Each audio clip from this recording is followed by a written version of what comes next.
तो आपने भी कभी ना कभी अल्ट्रासाउंड किसी ना किसी कारण से कराया होगा। और अल्ट्रासाउंड में आजकल हमें जो ट्रेंड देखने को मिल रहा है, grade 1 fatty liver, grade 2 fatty liver. काफ़ी लोग हमारे पास ये कंप्लेन करके आते हैं कि डॉक्टर साहब हमने अल्ट्रासाउंड कराया था और उसमें हमें फैटी लीवर आया है। फैटी लीवर का मतलब होता है कि लीवर में एक्सेस चर्बी डिपॉजिट होना। यूजली लीवर में फैट की क्वांटिटी 5% से कम होती है, लेकिन अगर यही क्वांटिटी 5% से ऊपर हो जाए तो उसको फैटी लीवर कहते हैं। अब ये फैटी लीवर का इंसिडेंस क्यों बढ़ रहा है इतना? पहले अगर आप जाएंगे 20 से 25 साल पहले तो इतना ज़्यादा फैटी लीवर का आपको नहीं सुनने को मिलता था, लेकिन आजकल इस बीमारी का बहुत ज़्यादा राइज हो गया है और आजकल ये वन ऑफ द कॉमनेस्ट बीमारी है जो एंड स्टेज लिवर डिजीज तक इंसान को लेके जाती है। तो टाइम के साथ साथ हमारी जीवन शैली में भी काफ़ी परिवर्तन हो रहा है।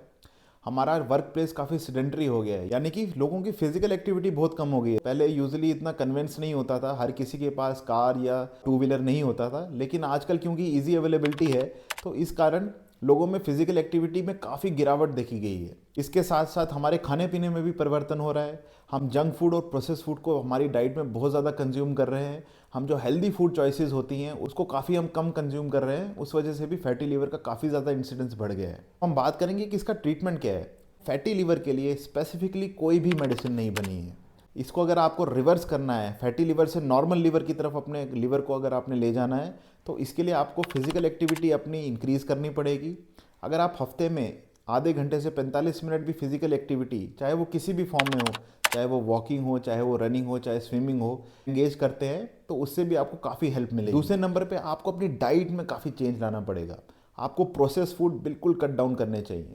प्रोसेस फूड जैसे कि जंक फूड हो गया, जैसे कि ऑयली चीज़ हो गई, डीप फ्राइड चीज़ें जो हैं अपनी डाइट में से बिल्कुल कम करनी है। इसके साथ ही आपको अपनी डाइट में न्यूट्रिशियस चीज़ें और फाइबर वाली चीज़ें ज़्यादा इंक्लूड करनी है। जैसे कि आपको ब्राउन चीज़ें ज़्यादा खानी है। ब्राउन राइस हो गया, अगर आपका ब्रेड खाने का मन है तो ब्राउन ब्रेड आप कंज्यूम कीजिए।